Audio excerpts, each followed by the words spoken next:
Queridos irmãos e alunos do Seminário Paulo Leivas Macalão, sou o pastor Jaime Júnior e aqui nós estamos na nossa segunda aula de Geografia Bíblica, passeando na história, passeando no tempo e revisando o ambiente em que os nossos antepassados na fé passaram, viveram, e com certeza é uma grande aventura para nós e esperamos que seja de grande edificação para você nos acompanhar nessa matéria de Geografia Bíblica. E agora nós vamos ver, dando continuidade ao nosso estudo, vamos ver um pouco sobre a hidrografia da região da Palestina. Na região da Palestina, ela pode ser dividida em três partes, mares, lagos e rios. Os mares, nós temos aí à esquerda, você tem um infográfico com os nomes, nós temos três mares. Primeiro nós temos o mar Mediterrâneo, que banha a costa ocidental da Palestina, e lembrando, Ocidente, para você ter uma visualização geográfica, o Ocidente é aquilo que fica à esquerda de um ponto geográfico, Oriente é aquilo que fica à direita. Então você vai ver aí que o mar Mediterrâneo está ao ocidente da Palestina, banhando a costa ocidental da Palestina. E uma das características desse mar, importante, principalmente ali na costa da Palestina, é a sua pouca profundidade, o que dificulta o atracamento de navios ou de grandes embarcações, e que foi um ponto favorável também para que invasões não ocorressem a partir da costa, justamente por essa dificuldade de atracação.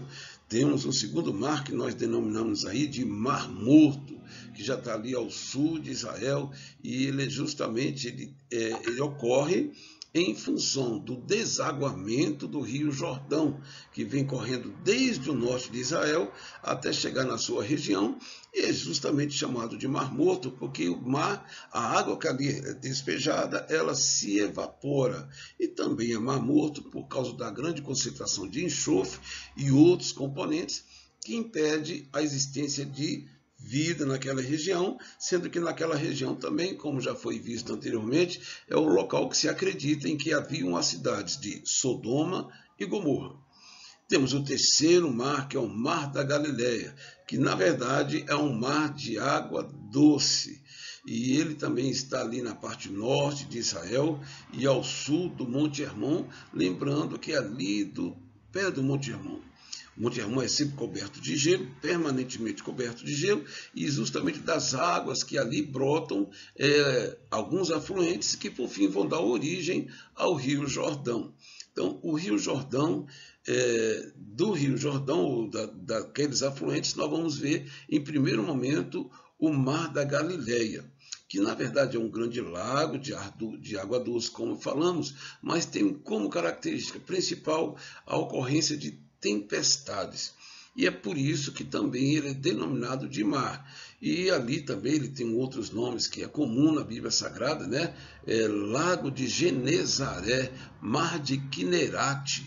Outras designações dadas também ao Lago de Tiberíades, Então são algumas das denominações que é dado para esses mares, Ainda no contexto da hidrografia de Israel, nós vamos ter os lagos. Há somente um lago naquela região, que é o Lago de Merom, que atualmente é chamado de Lago de Uller.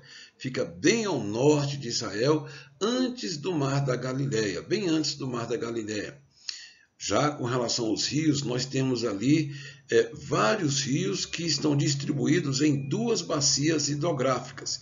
A bacia hidrográfica do Mediterrâneo, justamente porque os rios vão desaguar no mar Mediterrâneo, e a bacia hidrográfica do Jordão, porque boa parte desses afluentes vão desaguar no Jordão. Vamos então à bacia hidrográfica do Mediterrâneo, os rios que desaguarão no Mediterrâneo. Nós temos duas classes de rios. Primeiro nós vamos ter o rio Quizon, que compõe a primeira classe, que é o maior rio da bacia hidrográfica do Mediterrâneo e o segundo maior da Palestina. ele é de muita importância para a economia de Israel, mas também ali houve fatos históricos importantes, né? Porque foi naquele rio em que Elias matou os profetas de Baal naquele desafio do Monte Carmelo. E também próximo aí a essa região desse rio, tinha a cidade de Timnate, em que habitava Dalila, a mulher que foi o motivo da destruição de Sansão. E temos uma segunda categoria de rios que nós vamos chamar de wadis, W-A-D-I, porque são rios temporários. Esses rios ocorrem principalmente nas épocas chuvosas. Os afluentes deles se enchem, vai ser de grande importância para Israel, e depois eles vão desaguar no Mediterrâneo. Mas a existência deles é temporária, ocorre dependendo da estação do ano. Nós temos aí, nesse sentido, os rios Caná, Sorek, Besor e Gaás. E nós temos agora a bacia hidrográfica do Jordão. Nós vamos ter aí o principal rio, que é o Rio Jordão, é o principal rio da Palestina. Ele desce cortando a região norte ao sul, desaguando lá no Mar Morto, né? Então é um rio de grande importância econômica para Israel. Jordão quer dizer declive ou o que desce, justamente por causa de uns aspectos muito importantes, porque nós já lembramos que o Mar Morto, onde o Rio Jordão deságua, está na maior depressão da face da Terra, 426 metros abaixo do nível do mar. Mas quando ele começa, o Rio Jordão, ele começa bem acima disso. E exatamente essa descida, esse declive, faz com que suas águas sejam correntes, o que quebra mais ou menos essa força corrente das águas é a sinuosidade do Rio Jordão. Ele é bem sinuoso, como você pode ver numa fotografia ali à direita. E nós temos também o rio Querite e Cedron, os rios Querite e Cedron, que são o Adi, como nós falamos ali, que não são permanentes. Depois nós vamos ter o rio Larmuk, que é o principal afluente oriental do Jordão, ele não é mencionado na Bíblia, e temos Jaboque, o célebre local da luta de Jacó com o anjo, e depois temos também o rio Aron. O clima da Palestina. O clima da Palestina ele tem uma diversidade climática bem grande, bem intensa, apesar do pequeno tamanho. Notamos que a região da Palestina equivale mais ou menos ao tamanho do estado brasileiro do Sergipe. É um estado pequeno, é também um país pequeno, mas com essa diversidade climática, né, notável, característico daquela região. E isso ocorre tendo em vista 5 fatores que vamos considerar. Primeiro, é a posição geográfica, localizado entre 30 a 33 graus de latitude norte, com um clima subtropical ou temperado brando. Mas aquela região apresenta uma topografia bastante acidentada. Nós falamos ali que na sua costa leste nós temos o Mar Mediterrâneo e logo depois, na costa ali, na região ocidental da Palestina, nós temos uma vasta área de planícies que depois é quebrada por montanhas, por uma região bem elevada, que depois vai para uma profunda depressão do Vale do Jordão e depois sobe novamente para o Planalto. Então essa diversidade topográfica vai afetar as correntes aéreas frias e quentes. Outro fator é a proximidade com o Mediterrâneo. O Mar Mediterrâneo fornece nuvens para a Palestina, que os montes altos, como o Hermon, que é frio, condensa e transforma em chuvas. Temos também o fator da proximidade com os desertos. As correntes de ar quente do leste e ao sul são liberadas da região dos desertos. Também temos os ventos liberados pela corrente úmida que vem do mar, as correntes frias que vêm das montanhas do norte e as quentes que vêm do deserto. Completam a formação do clima e a diversidade da região. Nós temos ali, inclusive, uma corrente aérea seca e quente que vem do deserto da Arábia ao leste e é chamada de Ciro, que é tão quente que quando prevalece queima toda a plantação. Conclusão. Encontramos então naquela região um clima frio, na região montanhosa da Galileia, ao norte, perto do Hermon, Samaria e Judéia, que pode durar semanas. Mais ao sul, encontramos no Vale do Jordão uma temperatura que pode chegar de 25 a 45 graus na sombra. Essa variedade de clima propicia uma diversidade de culturas, razão da expressão então que nós chamamos que terra que mana leite e mel. Temos uma curiosidade que é o orvalho de Hermon, citado no Salmo 133, versículo 3, que é de vital importância na época da seca. Porque ocorre que, em decorrência dos vapores quentes que se elevam durante o dia, são condensados pelas correntes frias das montanhas e caem na forma de orvalho sobre aquela vegetação ávida de umidade. Essa curiosidade sobre o orvalho de Hermon e a sua importância. No tocante à geografia econômica da Palestina, temos aí o reino que, no tocante ao reino vegetal, nós encontramos naquela região produção de trigo, azeitona e uvas, que são os elementos básicos da alimentação dos hebreus, que compõem o que nós chamamos de trinômio, de pão, azeite e vinho. Mas também encontramos ali outras diversas culturas, que são a lentilha, o feijão, o pepino, o alho, mostarda, figo, melão, a tâmara e o romã. Ainda no contexto da geografia econômica da Palestina, no tocante ao reino animal, nós temos aí a seguinte classificação. Nós tínhamos animais selvagens, que naquela época existia o urso, leão, leopardo, a hiena, a víbora, a corça, lebre, chacal, e o lobo, raposa e camaleão. Infelizmente hoje, boa parte desses animais foram dizimados, não existe mais nessa região. Como animais domésticos, nós tínhamos ali a ovelha, a vaca, a cabra, a mula, o camelo, o cavalo, o jumento e o cão. E tínhamos também, no tocante às aves, né, nós tínhamos ali a perdiz, codorniz, pombos, galinhas, avestruz, cegonha, rola, corvo, pelicano e outra diversidade. É claro que havia também as migrações, aves de outras regiões, passam ali pela região, ficam por um determinado momento e depois voam com destino a outras regiões também. Também havia ali uma diversidade de insetos, as abelhas, os gafanhotos e outra grande diversidade de insetos. Havia também o peixe, que é um importante item da alimentação dos judeus.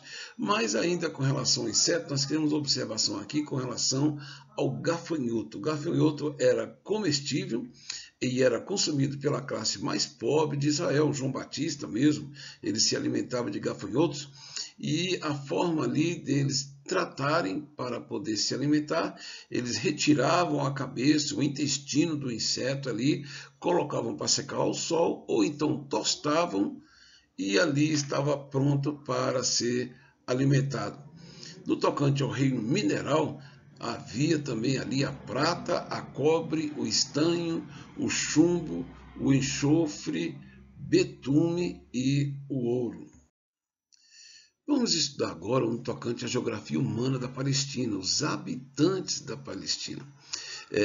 Antes da chegada dos judeus, já habitavam alguns povos ali, mas aquela região era designada de terra de Canaã.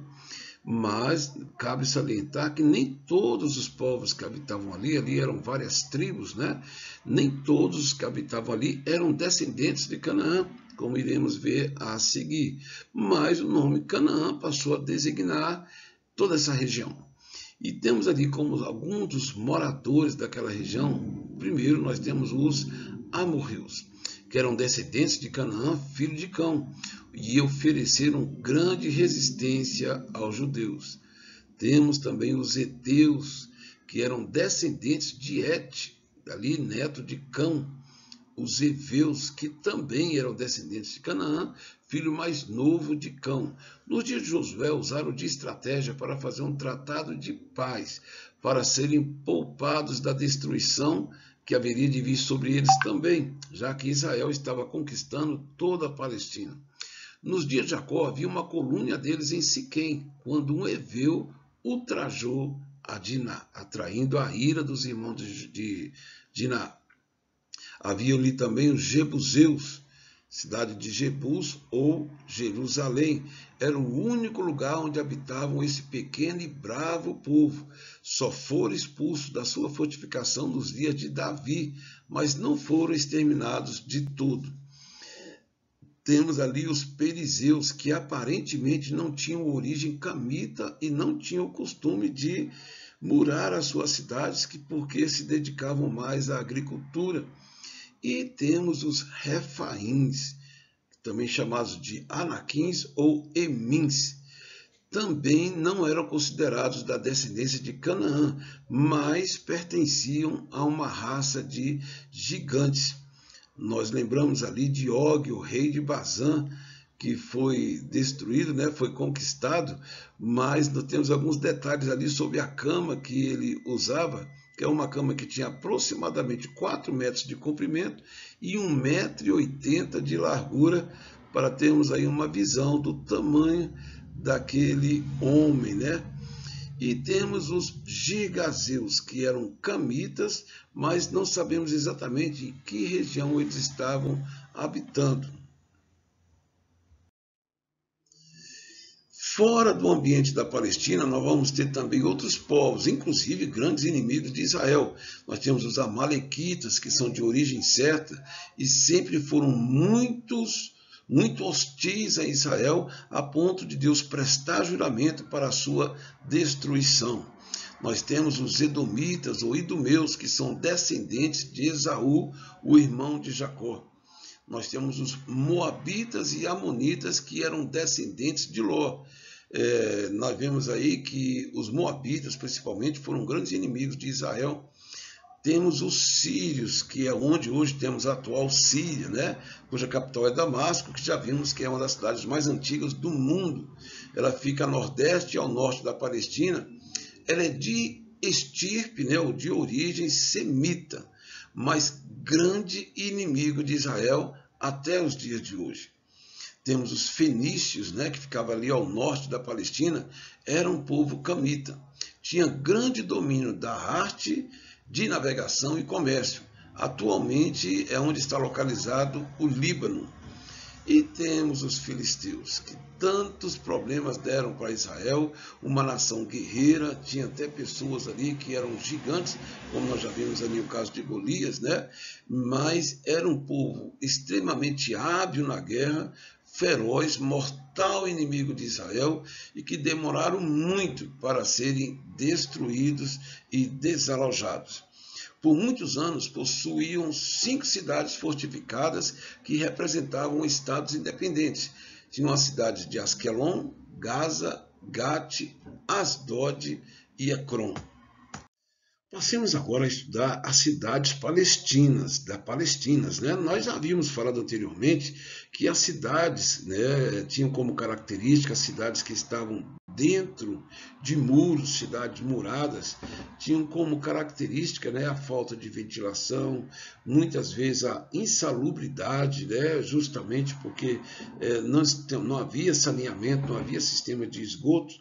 Mas complementando aquelas informações, nós vimos aqui que as cidades tinham como características serem construídas sob elevações ou montes, cercadas de muros de defesa com altura, dependendo do valor econômico da cidade, e largura variadas com portas pesadas, trancadas com ferrolhos, com torres de vigia sobre os muros e uma vala circundando a cidade por fora dos muros. Vamos aqui então um elenco de cidades que faziam parte daquela região da Palestina. Temos como início a cidade de Jericó, que é uma das cidades mais antigas do mundo e a mais antiga de toda Canaã. Ela estava situada a 272 metros abaixo do nível do Mediterrâneo. Segunda cidade importante é a cidade de Hebrom, que figura também como uma das mais antigas do mundo. E foi em Hebrom que Abraão sepultou Sara. E depois ali o local se tornou cemitério dos patriarcas, né? Também foi sepultado ali Abraão, Isaac, Rebeca, Jacó e Leia. Quando Davi foi ungido rei, foi ali na região de Hebrom, até que por fim ele conquistou a Jerusalém, que passou então a ser a capital do reino. Atualmente a cidade de Hebrom chama-se Calil. Temos então agora a cidade de Belém, que quer dizer casa de pão, uma das mais antigas cidades da Palestina. O registro histórico que nós temos ali é que ali ocorreu o casamento de Ruth, a bisavó de Davi, né, com Boaz. Ali nasceram Davi e também ali nasceu Jesus, o Filho de Deus. Nós temos ali uma outra cidade com esse nome na planície de Esdraelon, que realmente é uma outra cidade. Temos também a cidade de Jope, que é uma cidade portuária das mais antigas da Palestina e hoje situa-se próximo a Tel Aviv, que por muitos países é considerada a capital de Israel. Atualmente, Israel mudou a sua capital para Jerusalém e poucas nações reconheceram ainda Jerusalém como capital de Israel. Temos a cidade de Cesareia de Filipe, que ela foi construída em honra a Tibério César, seu protetor, a uma antiga vila da Fenícia. Mas temos a cidade de Tiberíades, associada com o mar de Tiberíades, né? Fica localizada ali na margem ocidental do Mar da Galileia, ou Lago de Tiberíades. Depois da destruição de Jerusalém no ano 70 d.C., ela passou a ser o centro do judaísmo na Palestina. E ali foi fundada a célebre academia rabínica que preparou a Mishnah, o Talmud palestínico, que é uma coleção de tradições e interpretações do Antigo Testamento. E ainda na Palestina nós temos a cidade de Siquém, uma das cidades antigas da Palestina. Sua história remonta a mais de 2000 anos no Antigo Testamento. Nas peregrinações de Abraão, ela está situada entre os montes Ebal e Gerizim, na região de Samaria, no fértil vale de Siquém. Lá se encontra o famoso poço de Jacó, local onde teve aquele diálogo entre Jesus e a mulher samaritana. Essa cidade foi destruída várias vezes, mas atualmente ela é chamada de Neblus. Temos a Samaria, fundada em 921 a.C. Foi fundada por um rei de Israel e pai de Acabe. Foi uma das mais importantes cidades e com grande influência ali na vida de Israel, porque ela foi capital do Reino do Norte por 200 anos, até que caiu sob o Império da Síria em 722 a.C. Situava-se num monte a cerca de 100 metros de altitude e era rodeada por muralhas quase inexpugnáveis. Temos ainda a cidade de Nazaré, onde ocorreu a infância de Jesus. A infância de Jesus foi em Nazaré, mas Jesus, já na sua fase adulta, escolheu habitar em Cafarnaum ou Capernaum. Hoje ele é a cidade palestina com maior proporção de cristãos entre seus habitantes. Temos ainda a cidade de Cesareia, que foi construída por Herodes o Grande, denominada em honra ao imperador romano César Augusto. Essa cidade foi célebre por se tratar da capital política e sede da administração civil e militar da província de Roma. Contava com grandes edificações. A cidade nasceu Nessa cidade nasceu Eusébio, que foi o primeiro historiador da Igreja Cristã e o primeiro geógrafo da Palestina. E finalizando, nós temos aí a cidade de Capernaum ou Cafarnaum, que tem grande importância porque foi a cidade escolhida para Jesus habitar na sua fase adulta, né? E ali desenvolveu o seu ministério. Foi o lugar ali dos maiores milagres de Jesus e dos seus grandes pronunciamentos, dos seus ensinos. Por fim, temos a célebre e icônica cidade de Jerusalém, a eterna cidade, né? Jerusalém, que significa lugar de paz e habitação segura, foi o cenário das manifestações patentes e evidentes do poder, da justiça, da sabedoria, da bondade, da misericórdia de Deus para com seu povo. E ela está cercada de alusões proféticas, que nós vamos separar aí esses aspectos proféticos em dois grandes aspectos. O primeiro com relação à cidade em si. Primeiro porque Jerusalém, nós temos ali que o próprio Deus escolheu essa cidade para habitar o seu nome. Mas essa cidade também, ela foi palco de desobediências, dos castigos, dos juízos de Deus, e nós sabemos também de grande cobiça. E também a cidade a qual está reservada um grande ataque do anticristo e dos seus exércitos que tende a promover uma grande destruição. Mas não podemos esquecer que, no tocante ao aspecto profético, Deus escolheu Jerusalém para ser a sede mundial, o centro mundial de adoração e legislação. É dali que o Messias irá reinar e todas as nações da terra deverão se dirigir a Jerusalém para adorar o grande rei.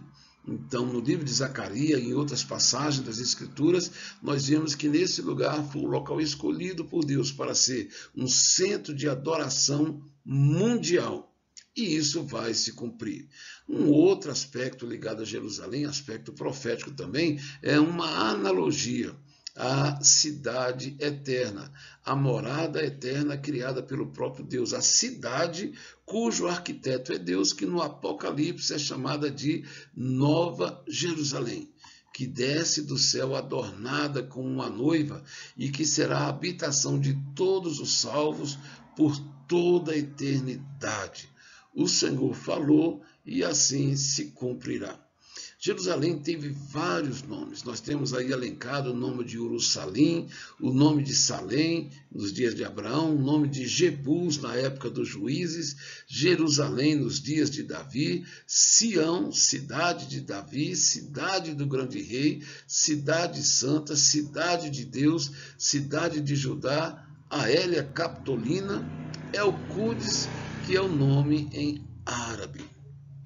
Melquisedeque foi o rei mais antigo de Jerusalém, quando ainda se chamava Salém. E Jerusalém está edificada a 800 metros de altitude, em uma série de montes e elevações. E uma curiosidade é que ao oeste e ao sul de Jerusalém encontrava-se o Vale de Inom, que em grego quer dizer Geena, que também é chamado de Vale da Matança, por causa de dois aspectos importantes aí, porque, primeiro, que era nesse vale que eram sacrificadas as crianças ao deus Moloque.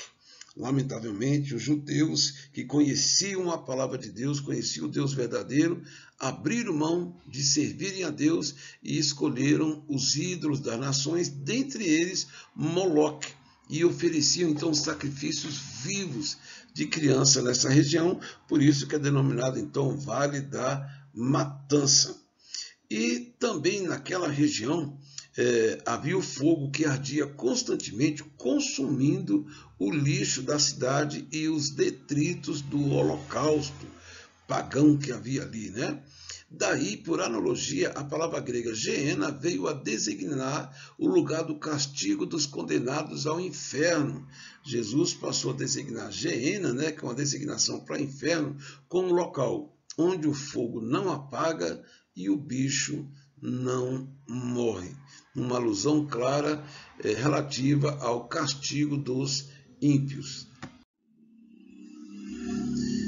E agora, passando um pouquinho para estudarmos sobre alguns aspectos da família hebraica. O judeu tinha a questão familiar, a questão do matrimônio como de origem divina, uma instituição de Deus, e que ela, por causa disso, ela era básica, de extrema importância para a vida individual, social e nacional. O ideal divino era o sistema monogâmico, deixará o homem, o seu pai e sua mãe, unir-se-á a sua esposa, Esse foi o projeto de Deus com relação ao casamento, uma relação de exclusividade, um homem para uma mulher, se dedicando à sua esposa e uma esposa dedicando exclusivamente a seu marido. Mas, em decorrência da dureza do coração do homem, como o próprio Jesus falou, foi tolerado a poligamia. E no Novo Testamento ele já foi totalmente rejeitado. Ela foi tolerada no contexto do Antigo Testamento, mas a partir dos evangelhos, a partir dos ensinos de Cristo e determinado pelos apóstolos, a poligamia passou não mais a ser aceita dentro do cristianismo. Havia a questão do concubinato, que também era tolerada nos casos de esterilidade. Nós vimos aí isso no caso de Raquel, principalmente, né, esposa de Jacó. Então ele era tolerado, mas ele era muito mais comum entre os ricos e os nobres e os reis. A concubina sempre era considerada uma esposa secundária e poderia ser despedida a qualquer momento, sem direito e sem amparo. A Bíblia não esconde os males, tanto da concubinagem, o concubinato, como da poligamia. Nós vimos os grandes resultados maléficos para a família em vista de várias esposas, filhos diferentes, em decorrência de tratamento diferente, em decorrência da ausência paterna na condução da disciplina e do afeto para com seus filhos. Foram muitos, nós sabemos o que aconteceu ali com a descendência de Davi, quantas dificuldades, e todos aqueles que partiram para a poligamia. Com relação ao casamento, havia um casamento também por levirato.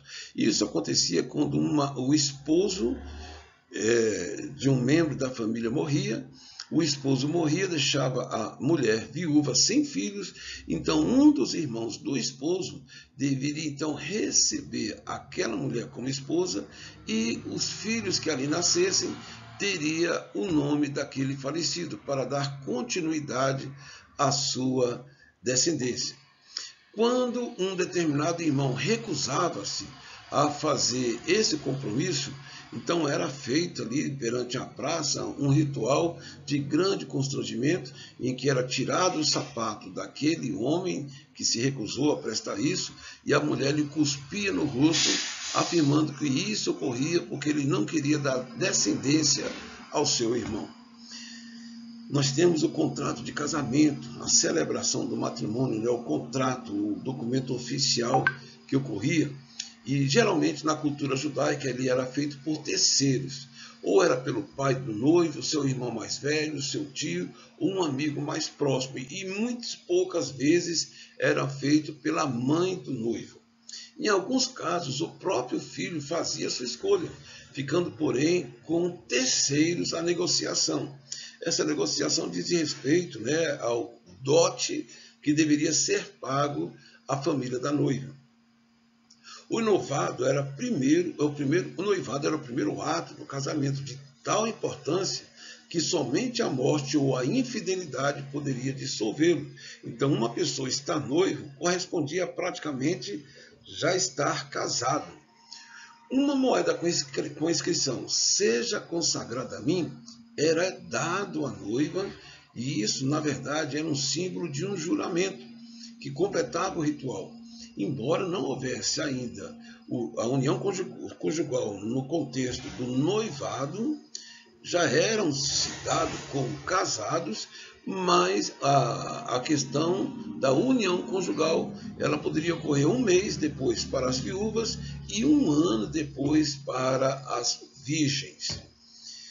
O divórcio também era uma instituição tolerada, nunca aprovada por Deus. O Antigo Testamento, principalmente no livro de Malaquias, Deus expressa o seu desgosto para com o divórcio. Deus abomina o divórcio, mas ele era tolerado na sociedade, em que o homem ele escrevia uma carta e dava essa carta de divórcio para aquela mulher, para que ela pudesse então ter a possibilidade de um novo casamento. Um fator importante é que depois que o homem desse a carta de divórcio para a sua esposa, se aquela esposa casasse com outro homem, ela não poderia mais voltar para aquele seu primeiro marido, ainda que ele o quisesse. Para Deus isso era uma abominação, por ela ter pertencido a outro homem e depois voltado para seu marido original. Então havia essa carta de repúdio e Jesus ele contestou no Novo Testamento o divórcio, ele foi contestado por Jesus e por seus apóstolos. Com relação aos filhos, eles eram considerados dádivas divinas. Nós temos ali o Salmo 127, que compara ter filhos como flechas na mão de um guerreiro, justamente pela força que os filhos promoviam.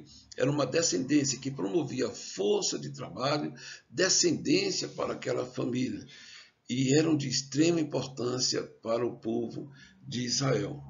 No caso da herança, o filho mais velho tinha uma porção dobrada, mas ele também tinha responsabilidade pela condução do lar na ausência do seu pai. Então ele tinha essa grande responsabilidade. As mulheres não tinham direito à herança, mas os filhos homens que receberam a herança tinham que dar sustento às suas irmãs até que elas se casassem. A vida social hebraica. A posição da mulher na sociedade hebraica era um pouco diferente com relação às demais culturas, em que a mulher era vista com uma certa inferioridade. Os orientais relegavam a mulher a uma posição inferior, mas os hebreus asseguravam às mulheres vários direitos não encontrados em outras nações. As mães eram dignas das mesmas honras que o pai, tinham o direito de requerer algo na justiça, nos tribunais também, as filhas tinham direito à herança, então eram dados a essas mulheres uma certa honra. Suas principais obrigações eram trabalhar no campo, carregar água das fontes para o abastecimento em casa e também alguns trabalhos domésticos. Mas não podemos esquecer que na história de Israel nós tivemos líderes mulheres também. Tivemos o caso de Débora, como juíza, tivemos o caso das profetisas também, citados ali em Israel. Com relação às saudações, nós vimos que elas eram prolongadas no Oriente, havia todo um ritual com relação a essas saudações, e às vezes eram tão demoradas que Jesus recomendou, quando ele deu aquela comissão para os seus discípulos, a comissão dos 70, Jesus recomendou, olha, vocês não parem para saudar ninguém, porque se fosse parar para saudar a todos, iam atrasar a missão que o Senhor lhes havia dado. Nessas saudações era comum a pessoa se prostrar, principalmente se fosse algum tipo de autoridade, se inclinando para a frente. E havia a expressão, paz seja convosco, paz esteja nessa casa. Os enterros eram um pouco diferentes dos que ocorrem no mundo ocidental. Naquela época, nós vimos até que isso aconteceu com Jesus. As mulheres queriam preparar o corpo de Jesus com perfumes. Primeiro o corpo era lavado, no caso de Jesus não houve tempo para isso, elas queriam apenas colocar o perfume sobre o corpo de Jesus, porque ainda não tinham compreendido que Jesus tinha falado sobre a ressurreição. Então, era comum, o corpo era lavado, enrolado com faixas ou lençóis impregnados de perfume. Os enterros eram realizados no mesmo dia da morte, isso exatamente em decorrência do grande calor que havia, então a decomposição era muito mais rápida. Os pobres eles enterravam seus mortos apenas ali daquela maneira que estavam, enrolados na sua faixa, com um lençol, eram lançados ali no chão, numa cova, mas os mais ricos muitas vezes tinham suas sepulturas. Nós vimos ali, no caso de Jesus, que foi Jesus e Lázaro, que foram ali enterrados numa gruta, numa caverna. Os mais abastados, então, enterravam nesses locais os seus mortos.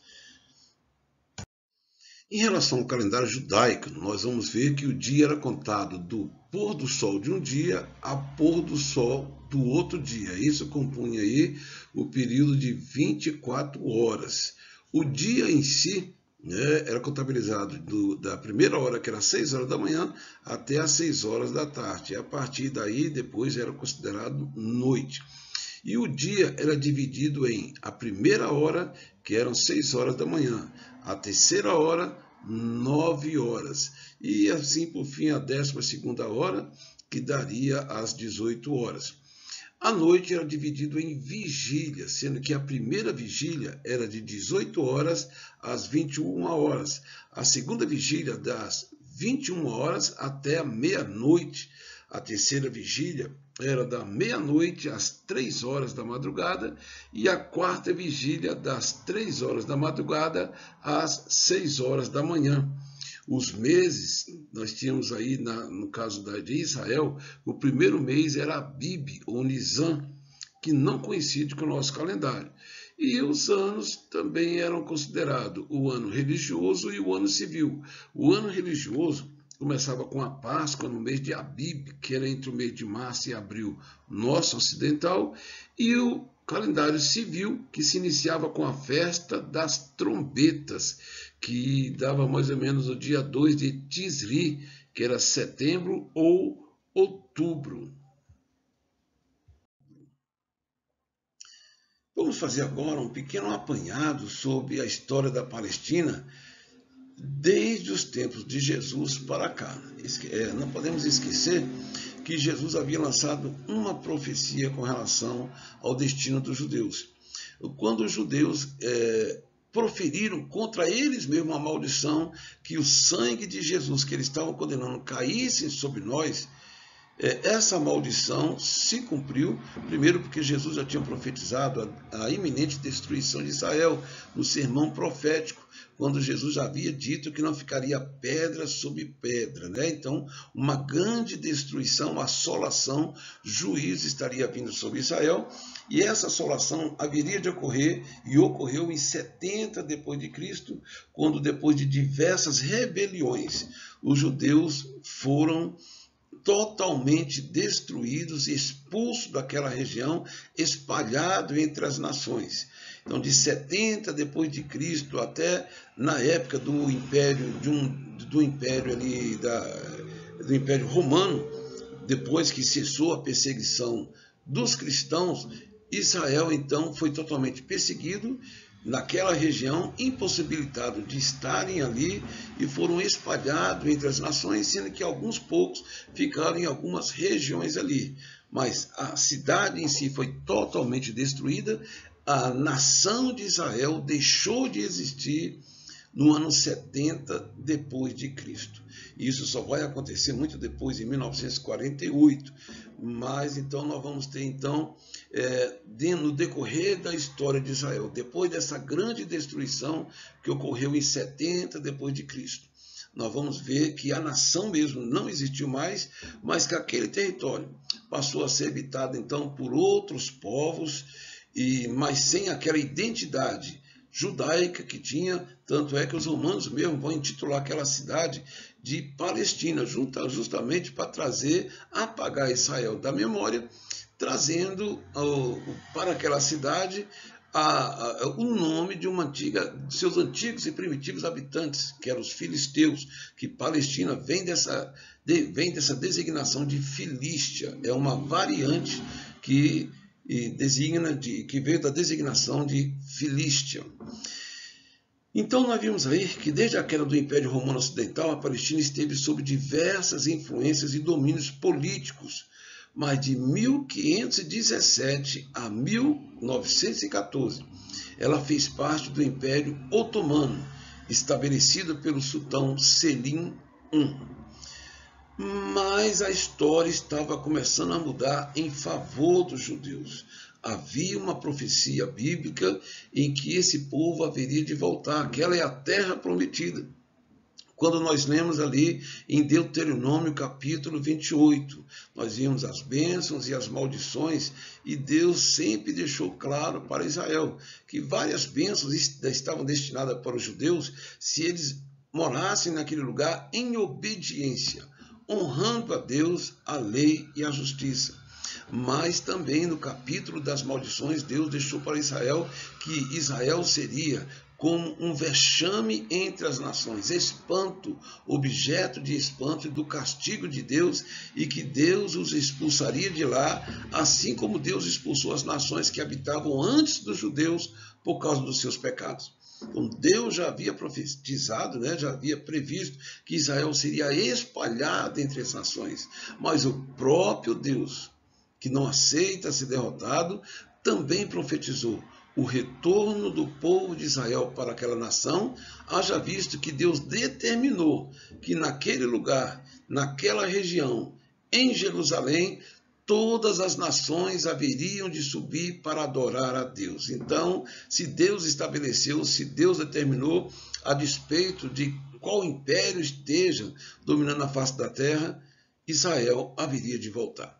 E nós vamos ver aí os primeiros movimentos para que Israel possa voltar a partir de 1918 a 1948, em que os exércitos aliados destruíram as forças do Império Otomano, que dominava aquela região, e depois, mais na frente, eles vão constituir a Inglaterra como o país que será o protetor, o guardião daquela região. Então, entre 1918 a 1948, a Liga das Nações delega à Inglaterra o mandato da Palestina, com o fim de colocar o país em condições políticas e administrativas e econômicas que garantissem a instalação do lar nacional dos judeus e o desenvolvimento de instituições autônomas. No mesmo mandato foram delimitadas as fronteiras do país, excluindo a Transjordânia da região da Palestina. Isso porque primeiro houve em 1914, entre 1914, mais particularmente em 1917, foi emitida a Declaração de Balfour, em que apoiava a criação de um lar para os judeus, tendo um grande incremento de imigração de judeus a partir daquela época. Depois dessa declaração de Balfour, em 1917, que preparava o terreno para que os judeus viessem habitar em paz naquela região, depois, então, a Inglaterra coube a missão de preparar o terreno para que houvesse, então, o estabelecimento de um Estado para Israel e um Estado para a Palestina, para que eles convivessem naquele ambiente. O que potencializou e apressou a instalação da nação de Israel, o reconhecimento de um Estado de Israel para aquela região, foi a Segunda Grande Guerra Mundial, que nós vimos ali, o sufrágio que os judeus foram cometidos, em que mais de 6 milhões de judeus foram mortos por Hitler e seus exércitos. Isso sensibilizou o mundo para apoiar Israel. E, nesse sentido, em 14 de maio de 1948, foi proclamado o Estado de Israel, o primeiro governo autônomo de Israel desde 70 depois de Cristo, quase 2000 anos. E foi o brasileiro Oswaldo Aranha que deu o voto Minerva, que recomendava a criação desse Estado judeu juntamente com o Estado árabe ali na Palestina. Quando os palestinos souberam, então, dessa criação por parte da ONU, da Organização das Nações, para que existisse Israel, consolidando a existência, da criação da existência de Israel, no outro dia, algumas nações vão se juntar. Nós vamos ter aí a primeira guerra da independência. Nós vamos ver aí que os estados da Liga Árabe, formada por Jordânia, Síria, Líbano, Iraque, Egito e Arábia Saudita, no dia seguinte da criação de Israel, invadiram o território do novo Estado, mas foram rechaçados. Em 1949, houve uma assinatura de um armistício, ou seja, uma nação que acabou de ser criada, milagrosamente conseguiu sobreviver a um ataque desse grande número de nações fortemente armadas. Mas depois, nós vamos ter outras escaramuças, outras guerras, mas a nível de importância nós vamos ter agora a guerra de 1967. Ali nós vamos ver que o Egito, a Síria, a Jordânia, a Argélia, com mais 8 estados árabes, invadem a Israel e também foram rechaçados. E o que acontece é que nessa nova tentativa eles perderam terreno.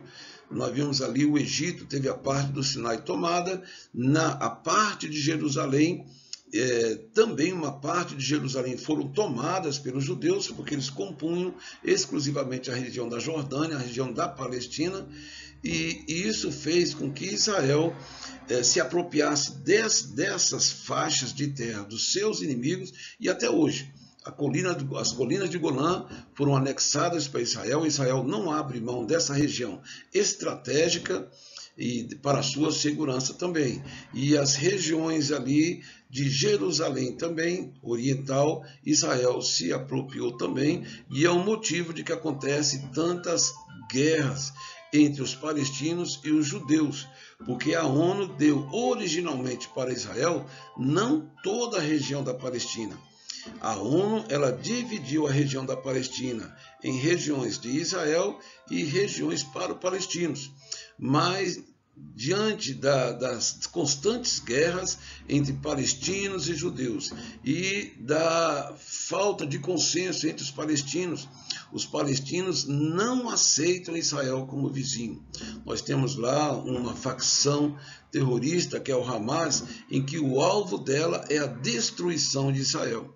Justamente por essa grande quantidade de guerras que já houve entre os dois, Israel foi se consolidando e cada vez aumentando a sua faixa de terra no contexto da Palestina. A língua oficial dos israelenses é o hebraico, e a religião predominante é o judaísmo. Há um percentual muito pouco de cristãos. O que nós sabemos com relação ao aspecto profético em relação a Israel: guerras estão reservadas mais uma vez para esse povo. Nós sabemos que o mundo islâmico, o mundo árabe, odeia a nação de Israel e querem desalojar os judeus dessa região. Não aceitam a história em que Israel é o herdeiro natural. Tanto é que o islamismo ele adveio do judaísmo também, Vários elementos do islamismo adveio do judaísmo. A história é patente com relação às garantias de Israel, mas desprezam. Nós sabemos que está por trás disso a ação maligna do inimigo em destruir o povo de Deus. E para Israel, nós temos dois aspectos proféticos reservados. O primeiro é de guerras, muita destruição, assolações, até que Jesus venha para livrar Israel da grande destruição que está próxima de acontecer através dos exércitos do anticristo, a nossa conhecida guerra do Armagedon, em que o Senhor descerá ali do Monte das Oliveiras, da onde ele subiu, ele haverá de descer, o Monte das Oliveiras há de se fender em dois, quando os judeus então passarão ali para fugir dos exércitos das nações, enquanto o próprio Jesus, com o sopro da tua boca, com a sua ordem, aniquilará o exército das nações. Então nós temos um outro aspecto profético: se tem destruição, se tem perseguição, há também vitória, mais uma vitória de Israel. E ali o Senhor implantará o seu governo mundial, um governo de bênçãos para as nações, bênçãos para os que sobreviverem, juízo e destruição para os que se levantarem contra o povo de Deus. E assim, meus queridos irmãos, nós concluímos essa matéria tão importante de geografia bíblica, em que você viu os vários aspectos aí com relação à região onde ocorreram os principais fatos da história da humanidade. Primeiro que nós vimos ali a região onde o Senhor andou nessa terra. O próprio Deus se fez homem, se fez carne e andou no meio de nós. Fez milagres e, à vista dos discípulos, ele voltou para o céu até que volte novamente.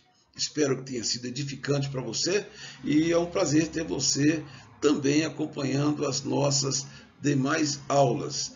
Deus te abençoe em nome de Jesus.